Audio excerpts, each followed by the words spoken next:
Good morning students, आप सभी का अपनी इस क्लास में मैं हार्दिक स्वागत करती हूँ। आज जो टॉपिक जिस विषय में हम पढ़ेंगे वो है importance of fibre in human nutrition, कि हमारे अपने आहार में फाइबर या रेशे की कितनी महत्वपूर्णता है, ये चीज़ हम देखेंगे। फाइबर के टॉपिक को शुरू करने से पहले सबसे इससे रिलेटेड कुछ टर्म्स है जिसको हम यहाँ पर देखना चाहेंगे। एक कॉमन टर्म जो यूज़ की जाती है वो है फाइबर। तो फाइबर को हम इस तरीके से डिफाइन कर सकते हैं कि कार्बोहाइड्रेट का कोई भी ऐसा पार्ट जो हमारी बॉडी में डिफरेंट प्रोसेसेस से गुजरता है, तो उसमें पाचन और अवशोषण की जो क्रियाएं हैं वो नहीं होती, और ये हमारे शरीर में किसी भी तरह के फ्यूल के लिए ऊर्जा देने के काम नहीं आता। वो भाग फाइबर कहलाता है। अब आता है प्लांट फाइबर। इसमें हम फाइबर को थोड़ा सा स्पेसिफाई करेंगे कि प्लांट फाइबर से मतलब है नॉन स्टार्च पॉलीसेकेराइड्स, जिसमें या लिग्निन पोर्शंस प्लांट फूड में जो कि ह्यूमन इंटेस्टाइन में डाइजेस्टेड नहीं होते। नेक्स्ट टर्म हमारे पास आता है वो है क्रूड फाइबर। क्रूड फाइबर थोड़ा सा टेक्निकली टर्म हो जाता है जिसको कि हम यहाँ डिफाइन करेंगे। उससे मतलब है कि क्रूड फाइबर को हम इस तरह से कहते हैं कि ये किसी भी भोजन में जबकि हम उसको एसिड या एल्कली ट्रीटमेंट देते हैं तो उसके बाद में जो रेजिड्यू बच जाता है, जो बच जाता है भाग, वो कहलाता है क्रूड फाइबर। और ये 1/5 से 1/2 हो सकता है। फिर एक टर्म आती है हमारे पास डाइटरी फाइबर। ये बहुत बड़ी टर्म हो गई। डाइटरी फाइबर का मतलब कि भोजन में काम में आने वाले जो रेशे हैं, तो इसका मतलब यही हो गया कि कलेक्टिवली ये कोई अनडाइजेस्टेबल कार्बोहाइड्रेट किसी भी फूड में प्रेजेंट है उसको कलेक्टिवली हम डाइटरी फाइबर कहेंगे। अच्छा, नेक्स्ट हमारे पास आता है डाइटरी फाइबर। दो तरह का है, सॉल्युबल, इनसॉल्युबल। तो सॉल्युबल के एग्जांपल हम दे रहे हैं जैसे पैक्टिन और गम्स हो सकते हैं। इनसॉल्युबल लिग्निन और सेलुलोज, और या फिर ये फर्मेंटेबल और नॉन फर्मेंटेबल होते हैं। यहाँ पर थोड़ा सा समझना ये ज़रूरी है कि सॉल्युबिलिटी से क्या मतलब है। सॉल्युबिलिटी जैसे नाम से पता चल रहा है घुलनशीलता। कोई भी फाइबर पानी में कितना घुल जा रहा है उस आधार पर हम उसको सॉल्युबल और इनसॉल्युबल कहते हैं। और फर्मेंटेबिलिटी, नॉन फर्मेंटेबिलिटी का मतलब है कि कोई भी फाइबर जो है आंतों तक जाकर उसमें कितनी कैपेसिटी है कि वो वहाँ पर फूड को जो है वो तोड़ सकता है, उसको डाइजेस्ट कर सकता है। तो वो फर्मेंटेबिलिटी और नॉन फर्मेंटेबिलिटी हो गई। अच्छा, कुछ हमारे पास में यहाँ पे फैक्ट्स हैं जो हमने एक अलग से लिखे हैं फाइबर से रिलेटेड। इसको हमें नोट करना चाहिए, ध्यान रखना चाहिए। सबसे पहले कई बार क्वेश्चन एक पूछ लिया जाए, एक लिग्निन जो है हम सभी को पता है ये फाइबर है, लेकिन ये किस टाइप का फाइबर है ये अपने को ध्यान रखना है। That is alcoholic derivative. ये अल्कोहलिक डेरिवेटिव से, ठीक है, अल्कोहल इसके स्ट्रक्चर में होगा। फिर हमारे पास में आता है cellulose is a polymer of glucose. Glucose का पॉलीमर है सेल्यूलोज, और वो किसके द्वारा लिंक्ड रहता है, β1 लिंकेज के द्वारा। नेक्स्ट एक टर्म हमारे पास में आती है कि हेमीसेल्यूलोज को हम क्या कहेंगे। तो हेमीसेल्यूलोज एक ब्रांच्ड पॉलीमर है किसकी, पेंटोज की और हेक्सोसेस शुगर की। इसी तरीके से पैक्टिन जो है वो कोलाइडल पॉलीसेक्राइड का मिक्सचर्स है किस किस का, ग्लूकोयूरोनिक और ग्लैक्टोयूरोनिक एसिड्स का। अच्छा, नेक्स्ट हमारे पास एक टर्म आता है गम्स। गम्स में क्या चीज़ उपलब्ध होती है, ये वाटर सॉल्युबल हैं और विस्कस पॉलीसेकेराइड्स बनाते हैं। म्यूसिलेजेस को भी हम लिखेंगे पॉलीसेकेराइड्स फ्रॉम सीड्स। सीड्स से जो पॉलीसेकेराइड मिल रहा है वो म्यूसिलेजेस है।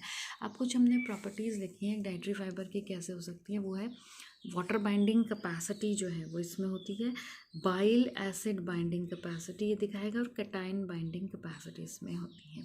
अच्छा, नेक्स्ट अब मैं यहाँ पर एक आपको जो है हल्का सा एक टेबल दे रही हूँ। इस टेबल पे हम 2-3 सेकेंड्स जो है वो यहाँ पर रुकेंगे, और इस टेबल को आप अपने पास नोट करके रखिए कि जब भी आप इसको जो है डिटेल्ड में कहीं से भी स्टडी करते हैं तो उसके बाद में कुछ कॉमन पॉइंट्स जब एग्ज़ाम में जाने से पहले हमको ज़रूरी होते हैं ध्यान में रखना, तो वहाँ पर ये चीज़ हमारे पास काम आती है।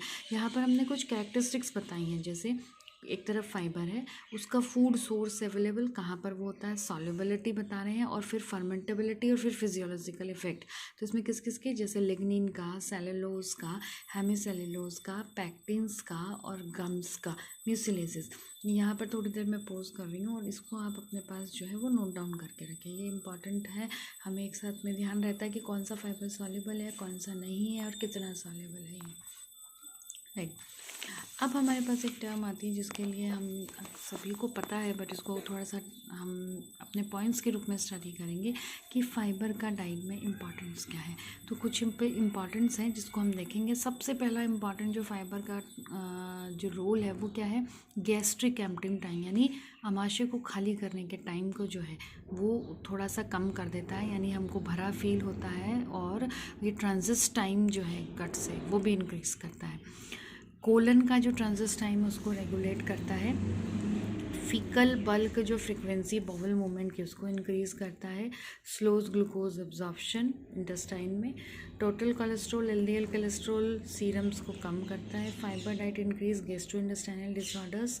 High carbohydrate high fibre diet promotes weight loss and increase satisfaction. High fibre intake में help protect against colon cancer. अब कुछ बीमारियां हैं जिसमें अक्सर इनका नाम जोड़ा जाता है, diabetes mellitus, hyperlipidaemia, coronary heart disease, hypertension. High fibre diet ये सभी जो है बहुत ही पॉजिटिव रोल जो है वो प्ले करते हैं। उसके बाद एक चीज़ हमारे पास ये आती है कि हमको अपने आहार में किन चीज़ों को शामिल करना चाहिए। हमको कैसे पता चले कि ये फाइबर रिच फूड है या नहीं है।